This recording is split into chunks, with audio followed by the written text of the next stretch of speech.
Merci beaucoup. Alors, déjà, très heureuse d'être parmi vous aujourd'hui. Lorsque professeur Abdelali Abbour, il y a quelques jours à peine, m'a proposé de venir, je n'ai pas hésité à dire oui parce que d'abord, pour moi, c'est un devoir d'être présente dans les facultés, dans ma faculté. Donc, je suis, pour les personnes qui ne me connaissent pas, professeure à la faculté de l'Agdel, de Rabat Agdel. Et donc, à chaque fois qu'une autre faculté fait appel à moi, je n'hésite pas à dire oui parce que ça fait partie du travail justement de l'enseignant-chercheur de s'investir dans la vie scientifique de notre pays et d'ailleurs. Alors je suis très heureuse d'être en présence de monsieur le professeur, de monsieur le doyen et le directeur du laboratoire Essor, de madame la députée, très honorée et vraiment heureuse de pouvoir faire votre connaissance. Et puis je vous ai écouté avec beaucoup d'intérêt. Vous avez dressé un très beau panorama, très intéressant, fluide, du droit français et du droit européen de manière générale. Je remercie professeur Abbour déjà pour l'invitation et puis pour la présentation tout à fait intéressante au niveau de l'allocution d'ouverture. Et encore une fois, je voudrais dire tout le plaisir d'être parmi nos collègues. Alors, franchement, moi, j'étais dans l'optique d'une table ronde. On m'a un peu induite en erreur. Table ronde, informelle, fluide. J'étais pas dans l'esprit estrade. Vous m'avez bien eu. Je me dis, ne prépare rien, ça va être très informel. Et je me retrouve dans un format de colloque. Mais bon, je vais essayer de partager avec vous de manière un peu moins formelle, on va dire. Donc, actualité, moi, quand j'ai vu actualité du droit des affaires, j'ai eu le même réflexe que professeur Sqali. Droit des entreprises en difficulté. D'abord parce qu'on est en pleine actualité, effectivement. Il y a eu une loi d'ampleur, la loi 73-17 qui a réformé le livre 5 et puis qui a eu des apports significatifs. Et puis, Covid-19 oblige, on a cet instrument qui vient au chevet des entreprises malades. Et donc, on a cet aspect thérapeutique, curatif. Et donc, j'étais dans l'idée de parler du droit des entreprises en difficulté. J'espère ne pas être en double emploi avec professeur Sqali. Je vais essayer donc d'orienter sur des aspects qu'il n'a pas abordés, sachant que son intervention est extrêmement riche et tout à fait intéressante et passionnante à suivre. Alors, vous le savez, pour les personnes, et je sais qu'il y a énormément d'étudiants qui se passionnent pour le droit des entreprises en difficulté. Effectivement, c'est un droit, je vous le concède, passionnant. Ce n'était pas une spécialité de première intention pour moi. Moi, je suis spécialiste de la société anonyme plus particulièrement, mais j'ai enseigné cette matière et je me suis passionnée par cette matière et j'ai retrouvé cette même passion auprès des doctorants. Beaucoup d'étudiants s'intéressent à ce droit. C'est un droit technique, complexe, mais pas rebutant. Il est passionnant. Pourquoi? Parce que je vais vous le dire, c'est un droit expérimental. On est vraiment dans de l'expérience avec le droit des entreprises en difficulté. On teste des solutions.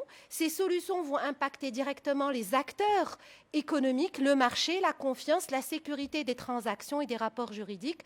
Et donc, les législateurs sont extrêmement attentifs par rapport à cette matière centrale qui va conditionner finalement la propension de chaque système économique à finalement valoriser une donnée essentielle qui est la donnée de confiance. Alors, j'écoutais hier le gouverneur de la Banque du Maroc, M.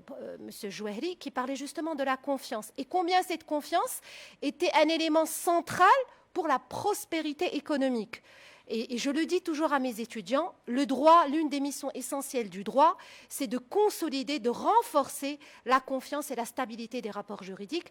Et le droit des entreprises en difficulté a été justement construit autour de cette idée de confiance même en crise.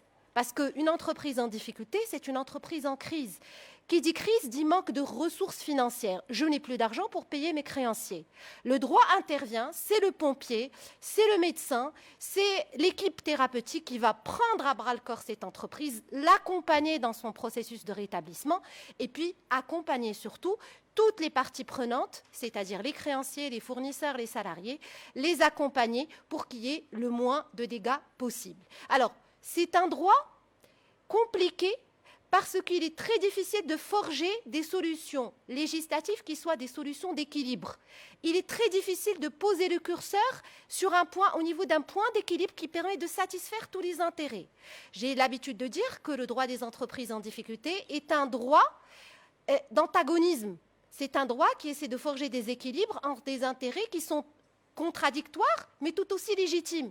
On a l'intérêt de l'entreprise en difficulté, donc l'entreprise, c'est un être économique autonome qui exprime un intérêt propre. Quel est l'intérêt de l'entreprise? C'est la pérennité, c'est la continuité, c'est la prospérité. À côté de ça, on a l'intérêt des créanciers. L'intérêt des créanciers, c'est d'être payé le plus tôt et le mieux possible. On a l'intérêt des salariés, c'est de continuer à avoir un travail. L'intérêt de la communauté étatique dans laquelle s'implante l'entreprise, etc. Donc on a en fait des intérêts qui sont ambivalents, qui sont contradictoires. Et la mission du législateur, c'est de forger des solutions qui vont permettre justement de donner la satisfaction, j'allais dire la moins dommageable possible, à chacun de ces ou à chacune de ces parties prenantes. Alors, le législateur marocain, bien évidemment, a accordé une attention, encore une fois, soutenue aux droits des entreprises en difficulté. Professeur Sqali l'a dit, on a eu une véritable révolution législative par rapport donc, à la prise en charge des difficultés des entreprises, puisqu'avec le Code de commerce de 1996, on est passé d'un droit d'exécution, de procédure d'exécution, donc liquidation, faillite, un droit véritablement de prise en charge curatif, thérapeutique, préventif, professeur Sqali le disait, des difficultés des entreprises. Donc, aujourd'hui, on a un droit tout à fait exorbitant, particulier, exceptionnel. C'est un droit perturbateur du droit commun, c'est-à-dire qui va mettre en place une parenthèse d'exceptionnalité juridique au profit de l'entreprise en difficulté. C'est un malade, l'entreprise est traitée comme un malade, d'accord? Et lorsque le malade a la capacité de se ressaisir, que fait le médecin? Il l'accompagne. Il l'accompagne en lui procurant des traitements qui sont des traitements qui peuvent avoir des effets secondaires lourds, pesants. Sauf qu'ici, à la différence des malades, personnes physiques, les effets secondaires ne sont pas supportés par l'entreprise elle-même. Ils sont surtout supportés par son entourage et plus particulièrement par les créanciers. Donc, le législateur marocain, en 1996, s'est totalement inscrit dans la nouvelle approche du droit des entreprises en difficulté. Il a installé, tout à l'heure, Madame Valérie parlait justement du mimétisme législatif. Il s'est installé, il s'est réinscrit dans ce fameux mimétisme législatif qui le caractérise et il a repris l'essentiel du droit français des entreprises en difficulté. Donc on a bien évidemment tous les outils qui sont réglementés par le Code de commerce. Bien, quel a été le résultat de cette réforme? Parce qu'une réforme pareille, on poursuit, encore une fois, on est dans un droit expérimental, dans un droit qui poursuit un objectif économique. L'objectif économique, c'est quoi? C'est de réussir à restructurer les entreprises qui sont en difficulté. C'est-à-dire qu'à chaque fois qu'une entreprise est dans une crise et qu'elle est en capacité de continuer son activité, le rôle du législateur, c'est de lui donner les outils qui vont permettre à cette entreprise de continuer son activité tout en payant ses créanciers de manière échelonnée, étalée dans le temps. Donc, logiquement, dès l'adoption de ce droit, de ce nouveau droit des entreprises en difficulté, on était en droit de s'attendre à plus d'entreprises sauvegardées. En fait, les résultats, je vous le dis très franchement, ont été catastrophiques. C'est-à-dire qu'on a une très forte prévalence des entreprises, des procédures de liquidation.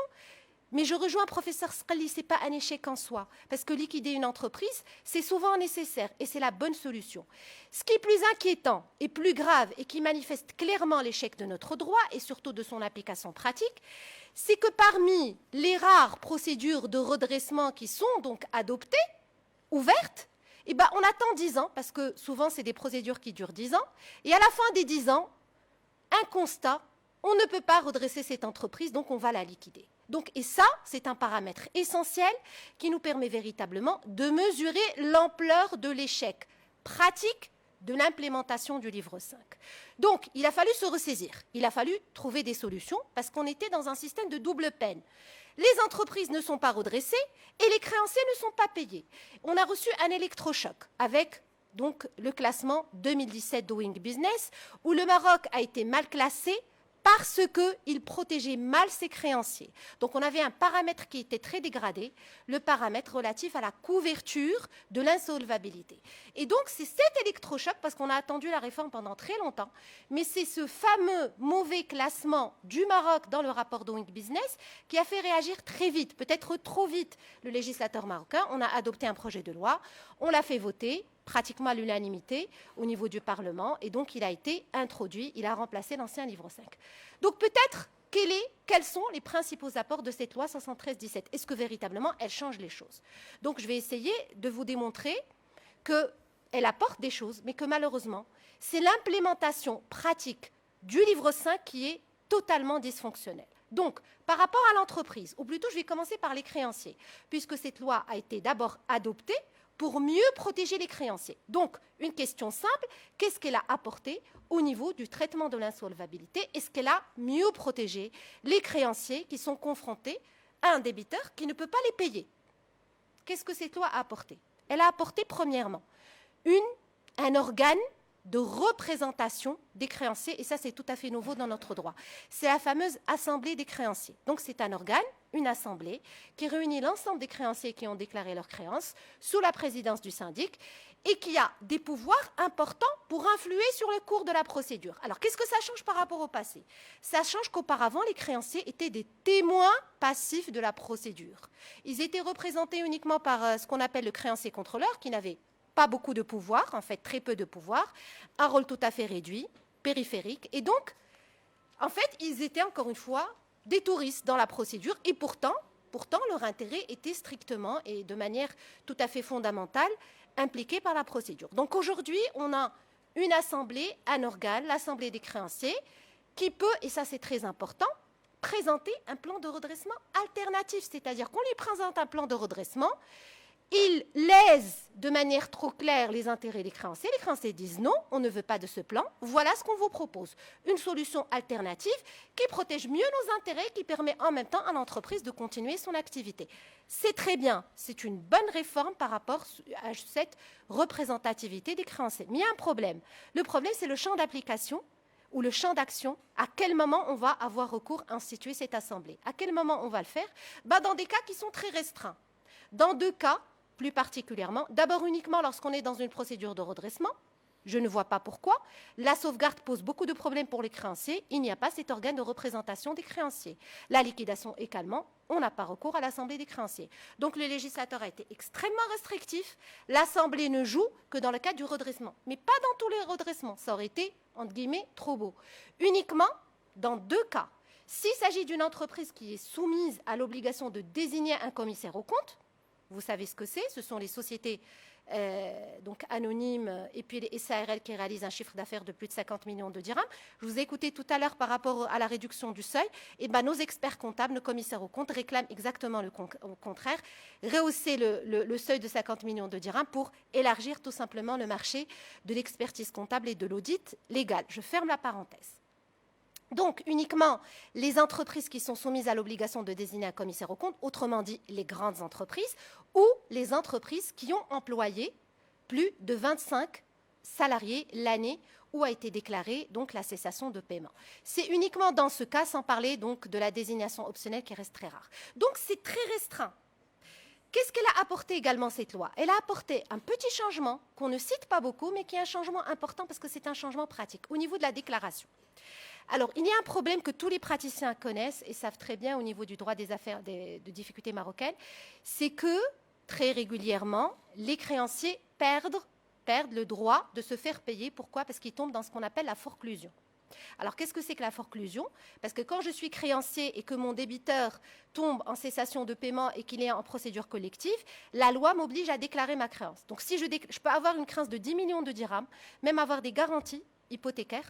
Si je ne déclare pas ma créance est perdue. Je ne peux pas prétendre au paiement de ma créance au niveau donc, de la répartition de l'actif ou du plan de redressement. Donc ici, il y avait un problème très grave. Et je vous le dis, les créanciers, de manière régulière, perdent beaucoup par rapport à cette sanction de forclusion parce que la déclaration est enfermée dans un délai. 2 mois à compter de l'ouverture de la procédure. Alors aujourd'hui, il y a une petite réforme, c'est que les 2 mois ne commencent à courir qu'à compter de l'avis personnel de l'avis personnel adressé par le syndic aux créanciers qu'il connaît. Auparavant, c'était très restreint, ça ne concernait que les créanciers qui étaient inscrits. Donc c'est une sécurisation, parce que si je suis avisée personnellement, je reçois une information comme quoi une procédure est ouverte, je sais très bien que je dois déclarer ma créance dans un délai de 2 mois. Et on a un problème très important au Maroc. Je vous demande d'ailleurs, en tant que chercheur, de vous intéresser à ce problème. Le bulletin officiel n'est pas numérisé jusqu'à aujourd'hui. Donc, si je ne suis pas accompagnée par un cabinet de recouvrement, je ne sais pas que mon débiteur fait l'objet d'une procédure collective, parce que je n'ai pas accès en quelques clics au bulletin officiel. D'accord ? Donc, il y a eu un certain nombre de changements. Un autre changement intéressant également dont la doctrine ne parle pas beaucoup, c'est qu'aujourd'hui, les créances postérieures, on ne va pas les payer toutes. On va payer uniquement les créanciers postérieurs qui sont indispensables à la continuité de l'activité. Ça, c'est une nouveauté importante qu'il faut pouvoir noter. Alors, du côté de l'entreprise, et je vais finir parce que je ne veux pas être trop longue, on a apporté ce qui a constitué l'outil emblématique de cette loi 73-17, la sauvegarde. Alors, la sauvegarde, c'est quoi ? Tout simplement, on va prendre ce qui marche le mieux dans le redressement et on va le mixer avec ce qui marche le mieux dans la prévention. Qu'est-ce que ça veut dire ? Qu'est-ce qui marche le mieux dans la prévention ? C'est la souplesse, l'anticipation. On intervient avant la cessation de paiement. Et qu'est-ce qui marche le mieux dans le redressement ? C'est qu'on intervient avec vigueur, avec exorbitance, avec exceptionnalité. On va complètement neutraliser les créanciers, on va leur imposer toute une série de sacrifices. On a pris les deux, on les a mixés et ça a donné donc cet ovni qui est donc la sauvegarde. On sait bien évidemment qu'on a puisé dans le droit français, le législateur français ayant puisé lui-même dans le droit américain. Logiquement, théoriquement, c'est une procédure qui est censée marcher, puisqu'on intervient au bon moment et on intervient de manière vigoureuse. Ça ne marchera pas, je vous le dis très honnêtement. Pourquoi ? Parce que, encore une fois, le problème ne se situe pas au niveau du texte. Le texte est est bien formé, on est dans la convergence réglementaire, il y a des outils qui sont très intéressants. Le problème au niveau de l'implémentation pratique. Quelques données, encore une fois, pour être dans la franchise, parce qu'en tant que chercheur, il faut dire les choses telles qu'elles sont. Au niveau de la période d'observation, le chef d'entreprise, dès qu'il a l'ouverture d'une procédure collective, il va se désintéresser complètement de la gestion de son entreprise. Parce qu'en lui, ce qui l'intéresse, en fait, ce n'est pas le redressement de son entreprise. Beaucoup de chefs d'entreprise, ce qui les intéresse, c'est quoi ? C'est l'effet d'aubaine, c'est-à-dire c'est d'être mis à l'abri par rapport aux poursuites des créanciers. Une majeure partie des chefs d'entreprise qui demandent l'ouverture d'une procédure collective la demandent surtout pour être protégés par rapport à leurs créanciers. Et on le voit, beaucoup de praticiens, moi je travaille beaucoup avec les praticiens, me font remonter ces informations, c'est que dès l'ouverture d'une procédure collective, on se désintéresse de la gestion, le syndic est très mal payé, donc lui-même ne fait pas son travail, et donc on a des bilans financiers, économiques et sociaux qui sont des bilans tout à fait stéréotypés, sans véritable valeur ajoutée. Il n'y a pas véritablement de contrôle. Et puis, il y a une lacune très, très grave, un dysfonctionnement extrêmement grave qui est au niveau du critère d'ouverture. Donc, moi, j'ai eu la chance d'accéder à beaucoup de décisions de justice en matière d'ouverture, de redressement et de sauvegarde. Et ce qu'on voit, c'est que les tribunaux n'ont pas des critères cohérents pour décider de ce que c'est que la cessation de paiement, c'est-à-dire le critère d'ouverture du redressement. Et il ne faut pas qu'on soit en cessation de paiement lorsqu'on est en sauvegarde. Donc, et là, c'est la jurisprudence qui est censée donner du contenu. Or, qu'est-ce qu'on a par rapport à cette jurisprudence ? On a une jurisprudence incohérente, désarticulée, irrationnelle, qui ne prend pas véritablement en considération la situation réelle de l'entreprise et qui se contente de dire oui ou demande du chef d'entreprise. Et quand on a des expertises qui sont diligentées par les tribunaux, ce qu'on a remarqué également, et ça c'est un gros problème des tribunaux et de la justice commerciale marocaine, le problème de l'indépendance, de l'objectivité de l'expertise judiciaire. Quand on a des expertises judiciaires qui sont donc diligentées, elles sont systématiquement du côté du chef d'entreprise, toujours à dire oui par rapport à la solution qu'il préconise. Donc après, qu'on ne vienne pas s'étonner que... Moi, j'ai des praticiens, des avocats qui m'ont dit, en 20 ans, en 30 ans, on n'a pas vu une procédure de redressement aboutir au redressement réel de l'entreprise. C'est extrêmement grave, parce que ça veut dire quoi ? Ça veut dire que pendant 10 ans, on a privé les créanciers de leur droit d'être payés, et à la fin des 10 ans, qu'est-ce qu'on fait ? Eh bien, on n'arrive pas à redresser l'entreprise. Donc, c'est un échec total. On a créé un droit extrêmement perturbateur, exorbitant. Je suis pour la mise en place de ce droit, parce qu'il faut pouvoir permettre aux entreprises de rebondir lorsqu'elles ont la capacité de continuer son activité. Mais attention, la mise en œuvre de ce droit doit être faite avec rigueur, avec sens de la responsabilité, de la pondération, et puis surtout, toujours s'inscrire dans la rationalité économique et dans l'orthodoxie juridique. Alors je m'excuse si j'ai été trop longue, trop passionnée. C'est un sujet, encore une fois, qui est très intéressant, et puis il y a des dysfonctionnements extrêmement graves dans la pratique, et c'est notre rôle en tant que chercheurs de le dire haut et fort pour que les choses bougent. Je vous remercie pour votre attention.